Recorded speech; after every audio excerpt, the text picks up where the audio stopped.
Carol Gray, and this is my friend Kara and her sweet little baby Paul. And with any luck, I'm going to demonstrate a full body unwinding with an infant today. I have to say, and so I'm going to be explaining this to Kara because that's what I do first when I do this technique, or especially when I teach it to parents. And one of the purposes of this video today is to teach it to you. So lots of times when we're holding our babies and they start arching their backs and moving their heads away, with the instinct of the mother is to reel them back in and straighten them out and hold them close because we don't want to drop our babies, right? Mm-hmm. And an unwinding technique is, I hesitate to call it a technique because it's really something that we follow. It's not like I'm applying a particular set of movements to a baby's body or anything like that. What I'm really doing is feeling deeply into the baby's body and following the baby's movements. And of course, this is something you can do at home anytime you want. We all, and including babies, have great wisdom about what position our bodies should be in order to facilitate a release process. And all we have to do is follow it and support the babies in gravity so that they can make it happen. Mm-hmm. And they can release any kind of tension in their bodies or fascial restrictions, things like that.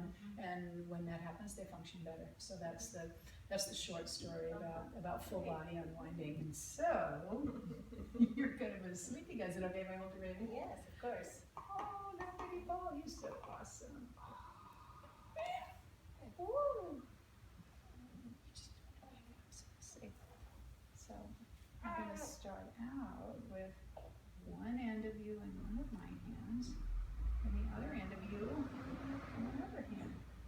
And I'm going to follow your movements. And you are moving, which is really awesome. And so all of the movements that he's doing, he's initiating and generating these movements, aren't you? Yeah. And you're kind of twisting your pelvis around to your left side. You just bent your knee to help make that happen. Mm-hmm. And you're leaning your head back, and now you're coming the other way.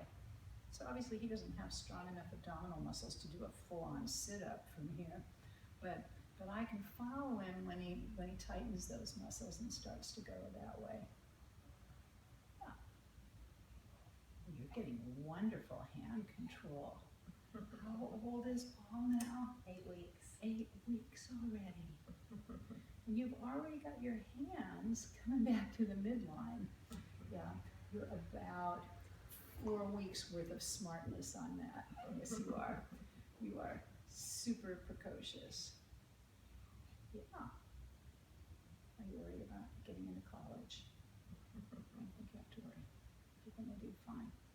Sometimes the movements that babies do with full body unwinding are the movements that we call the cardinal movements. And that's the twisting and turning that babies do in the process of getting themselves born. And when we see those babies do those cardinal movements with an unwinding process, particularly with a baby who's had a difficult time establishing breastfeeding, which he's doing quite well. I can tell he transfers milk pretty well. He's kind of fat. That outfit makes you look kind of fat. But that's okay because I love fat babies. And so if babies have had maybe an interruption of that initial feeding, or they just haven't established very effective breastfeeding, sometimes if we get them skin to skin with the mothers after an unwinding process where they do the cardinal movements, they may do breast-seeking behavior and self-attach and do much better at breastfeeding than they have before. It's almost like step one of what we call the breast crawl. Mm-hmm. There's some breast-seeking behavior that babies are, look at this. So I'm not going to drop your baby. Okay. This is an awesome baby unwinding. So I know, just for the audience here, I've been sending vibes to this baby for about 4 days, saying that even though I can't make this unwinding process happen, that's what we're going to do. So when you come, this is what's going to happen. And of course it's working. And this way. And so when we see it, we can sometimes repattern breastfeeding for babies when they do this part first. I know a lot of lactation consultants are familiar with the breast crawl and really excited about getting babies skin to skin with moms in order to reestablish a pattern or to recreate the pattern that got missed right after birth. And this is part of the same series of primitive reflex-driven movements that help it all happen.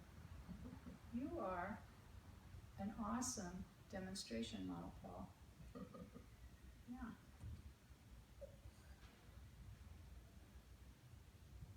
So sometimes babies will get themselves into some kind of goofy positions and even be sort of upside downish.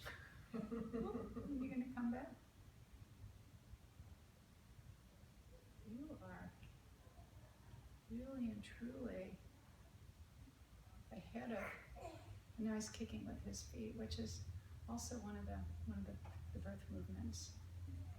When the baby's head is born, it leaves slack in the top of the uterus. And typically there's a waiting period for another contraction to happen, and when that happens, the top of the uterus comes down in contact with the soles of the baby's feet, and what they do is they kick and spin themselves out and get their shoulders born that way. And this is a lot like that, what he's doing now. And plus he's doing